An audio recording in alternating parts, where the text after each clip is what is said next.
Bismillah ar-Rahman ar-Rahim. Welcome back. It's the final interview of the morning, and we are going to be talking with my colleague here at Salaamedia, and that, of course, is Inayet Wadee.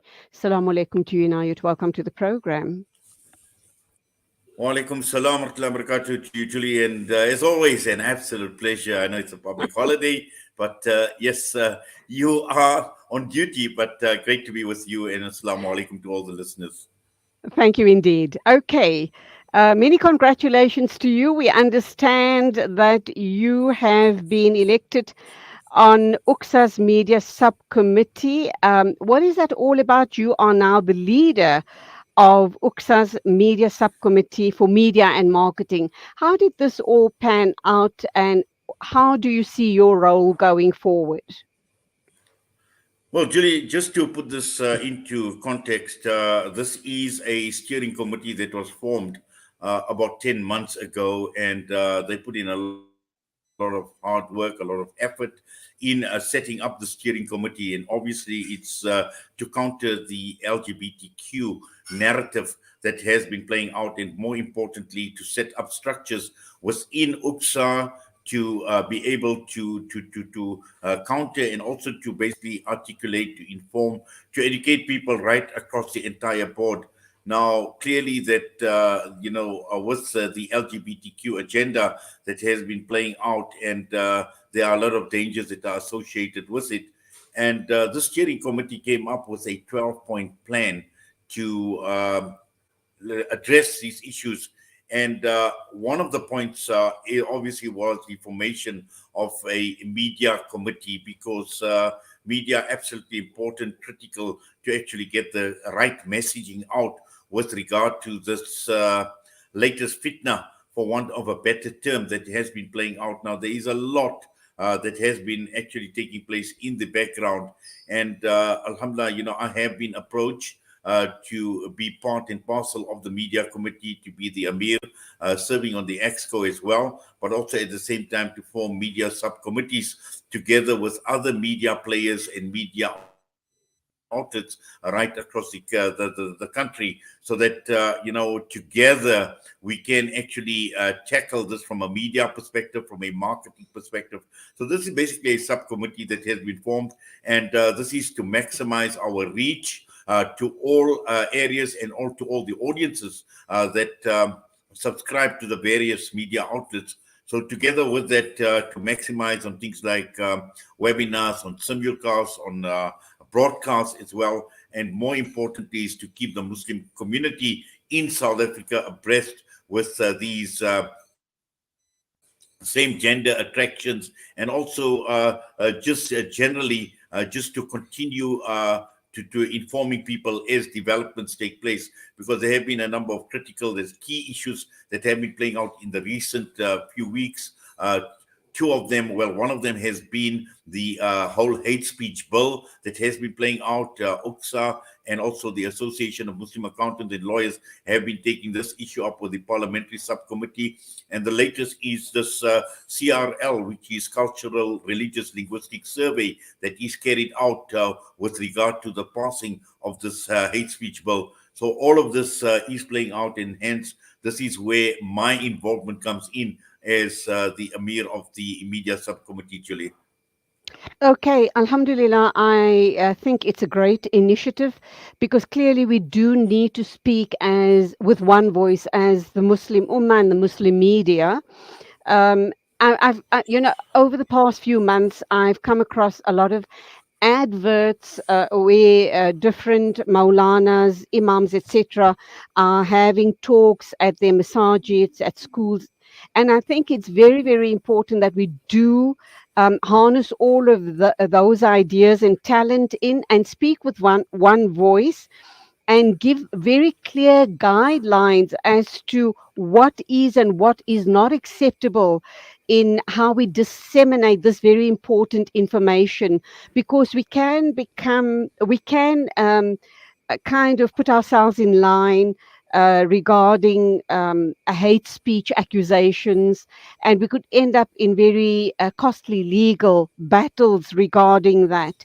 I also want to say that a couple of weeks ago, Alhamdulillah, I spoke with Imran Subrati on a different platform. We had some connectivity issues there, so we lost valuable time in covering all of the very salient points regarding how we as Muslims need to speak with one voice.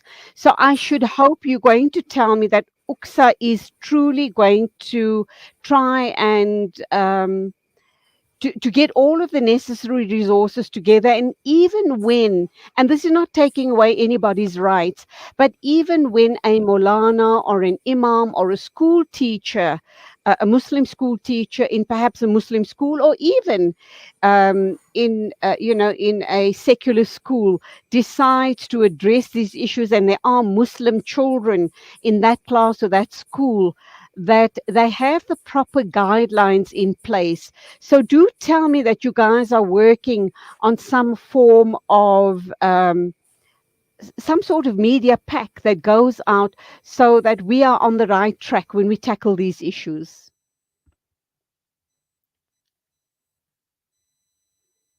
Inayet, are you there? Did you get my question?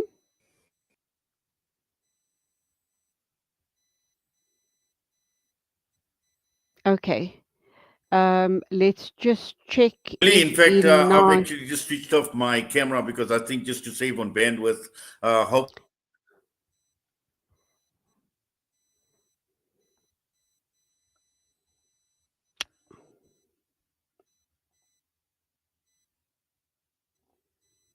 Okay, we're clearly not winning as regards this very, very crucial and important interview is concerned.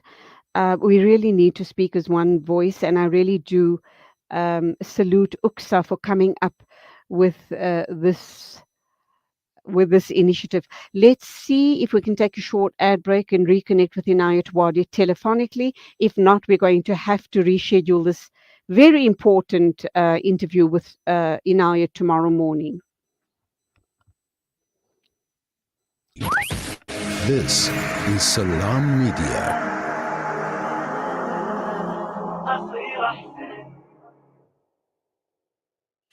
Conveniently located along the banks of the Crocodile River bordering the Kruger National Park. As a guest at Buckler's Africa Lodge, one can enjoy an amazing sunrise or sunset on our spacious deck area while you catch a glimpse of some wildlife sightings along the Crocodile River. The sounds of the African savannah will greet you whilst you enjoy your morning coffee.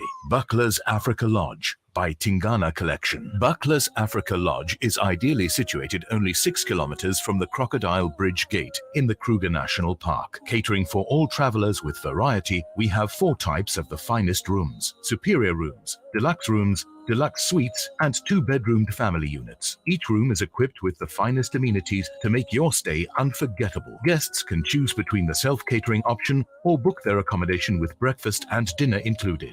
Buckler's Africa Lodge is your ideal location for the ultimate Kruger getaway experience. We specialize in exhilarating and educational game drives in Kruger, tailor-made to suit your family. Inquire about our various accommodation offerings and other activities. Visit www.tingana.co.za for more information. Buckler's Africa Lodge by Tingana Collection. Experience the pulse of Africa with us. It's a new beginning. It's a new era. Salaamedia, humanitarian journalism.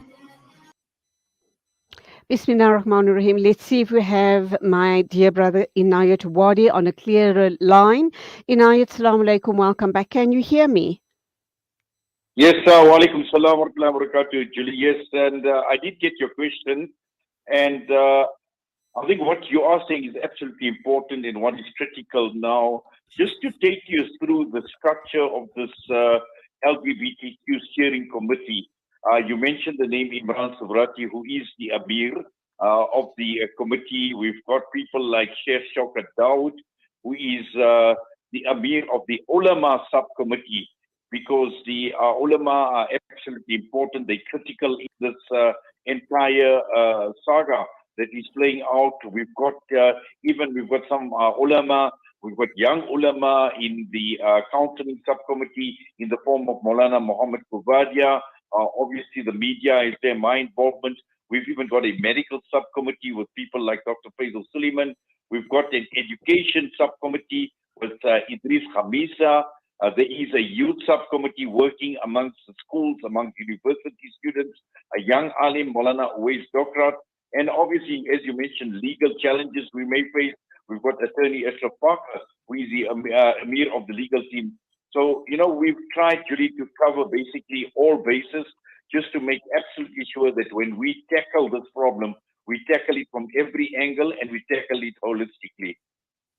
So, Inayet, as we speak, how often are you guys going to meet as a committee, and what are the type of issues you're going to bring to the table? Is it stuff that you pick up in mainstream media that you need to work around and then, correct the narrative before it goes out into our communities? And I think very importantly as well is that education committee, because we need to prime our children from a very young age, but in a very respectful manner, so that they know how to respond to children perhaps displaying these tendencies, or if and when these issues come up in the classroom. Well, Julie, we actually meet on a Wednesday, every Wednesday, and as and when necessary, when a matter of urgency comes up and needs to be discussed. And we've had most recently a meeting on Saturday. And at this point in time, the immediate focus is firstly is to inform the public that this committee has been set up, what the aims, what the objectives of this committee is. So that needs to go out in the public domain. The second issue that needs to go out in the public domain is the CRL survey that I speak about, and which is all about the hate speech bill. So that needs to go out with a sense of urgency because the deadline for submission is the 29th of September. So we've got a few days. We need thousands and thousands of signatures. In fact, on social media, the links to the survey have been circulated. UUCSA has also instructed the imams and the various masajids on Friday to make this announcement because we need thousands upon thousands of signatures to get the CRL to sit up and take notice because they are a government body, they are a state body, and they will be obliged to take this issue up on behalf of the Muslim Ummah.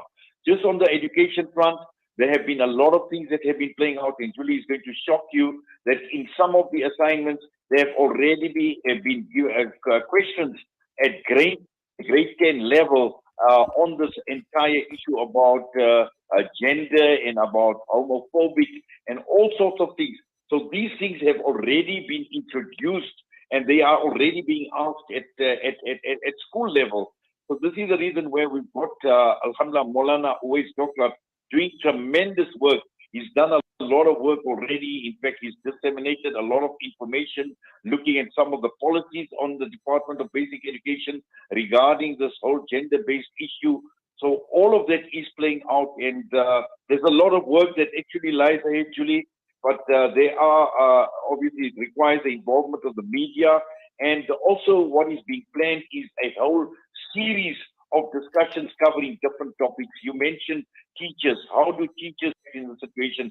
How do learners react? How do parents react? How do ulama react? So this is going to be, as I mentioned, a holistic program, but it's going to cover each and every angle, every base that we can actually think of. Okay, Inayet, you might have done it already, but my suggestion is get the CRL survey out to the South African Women's Forum, the Muslim Forum, because they connected to all even the little dorpies all around, and let them push it out ASAP so that we can get as many signatures as we possibly can, and make our voices heard on the right issues at the right time, inshallah. What else can you share with us regarding these different subcommittees? And do you believe that we as a community, I'm kind of wondering, we can drive this in a very big way in our communities and in the Muslim schools? Do you believe we have any clout at all as far as secular schools are concerned? Julie, look, that is left to be seen, but I think we need to do what we have to do. Right now, there are already dangers that we are faced with. We've heard from our Amir of the counseling subcommittee where they are actually working with youth who are already inclined to these same gender relationships in Gauteng, in Durban, in Cape Town as well. So that tells us that there are people that have already been attracted to what is playing out as far as the LGBTQ agenda is concerned. And we need to act quickly. We need to act with a sense of urgency, and we need to get moving as soon as possible. The key issue here is, as a community and the broader Muslim Ummah, let us not treat this thing lightly. We should never ever treat this thing lightly. And right across the entire world, we've already seen so much playing out by way of legislation, how this is actually impacting on Muslims with regard to this particular agenda, and also the entire world, Julie. When you Mm. look at South Africa, we've just celebrated Heritage Day. We've been a morally upright society for a long time. It's been traditionally a Christian country. We know there are many, many people across the country very, very conservative in their beliefs, in their outlook. And this group is a very, very small group. It's a minute group, but a very, very powerful group that is funded by billionaires right across the entire world. So the world is also looking at Islam. The world is also looking at how Muslims are going to react to the scourge and to the fitna as well. And I'm sure in South Africa, it's a similar scenario where there are many, many people. The mainstream media is not talking about this, so they are looking at what Muslims are going to be doing first. So we obviously have the potential. We've got the opportunity with the right mindset, with the right attitude, with the right action, with the right intentions to be able to take a lead in this issue. Okay, Inayet, my final question, then, all important question is undoubtedly families who have a loved one who is displaying these tendencies, same sex relationships. They're going to need a lot of support because we don't want to put them in a situation where, we shun and shame them. Because then they're going to clam up, they're not going to share the information. um, are there plans afoot to give these families as much support as possible? Uh, it's so crucial that they get the support, and they are given to understand that you don't need to feel guilty or shameful about your loved one displaying these tendencies. We're here to help him or her, and we are here to support you as well. Really, as we speak, that support and that help is given already. When I mentioned that there are people out in Durban, Cape Town, Joburg that are already having these tendencies, and this is the reason why this counseling subcommittee, and within the subcommittee, there are counselors, there are care line workers, and all of them are actually working. So this support that you speak about is already on the go. It is happening as we speak. And this is the reason why this particular counseling subcommittee was formed. And also, as you mentioned, it's going to be done with dignity. It's going to be done with respect as well. And to make absolutely sure that at the end of the day, we are not here to point fingers at anyone. We are not here to judge anybody. But if it's support, if it's help that they need, they will be getting that help and support. Absolutely. And that is our duty as Muslims. In any way, where and how you can uplift any other Muslim or any other human being, that is really much loved by Allah subhanahu wa ta'ala. And it is really emulating the values of our beloved Nabi Kareem sallallahu alayhi wasallam. Nice talking with you about this. These issues, and I guess by way of our programs here on News and Views, we can disseminate as much information as we possibly can. We can't leave it off. This is a very critical matter. It is urgent, and we need to grapple it with both hands and start really putting our shoulders to the wheel. And I'm so pleased that you are involved on this committee, which means that we will get access to the people in the know that we need to talk to regarding really sharing the information community and countrywide, inshallah. Inshallah, Julie. Jazakallah khairan so much for having me this morning. And always a pleasure. Assalamu alaikum wa rahmatullahi wa barakatuh. It is exactly 10 after 10. That was my colleague Inayet Wadee here on News and Views. He does the shows on a Thursday and a Friday, including the Wednesday night show with Inayet Wadee, where he truly tackles some very, very explosive political and other such matters. So be sure to tune into his shows, and of course, add it, to his already quite heavy portfolio. He is now on the subcommittee for media and marketing with UUCSA to raise the important issue of the issue around gender identity. And we as Muslims need to all speak in the same voice with respect, with understanding, and support families who find themselves in this situation. That's it from me then on this Monday morning, a public holiday. Thank you indeed for being with us on the show. A big shout out, of course, to our producers, Nasreen, the content producer, and our guy behind the controls, Abdul Salam. Thank you, guys. I know we've had a couple of issues regarding the network, but hey, it's out of our hands. What can I say? Till tomorrow morning at the same time. Take care on the roads. Assalamu alaikum. And Khudafiz from me, Julie Ali.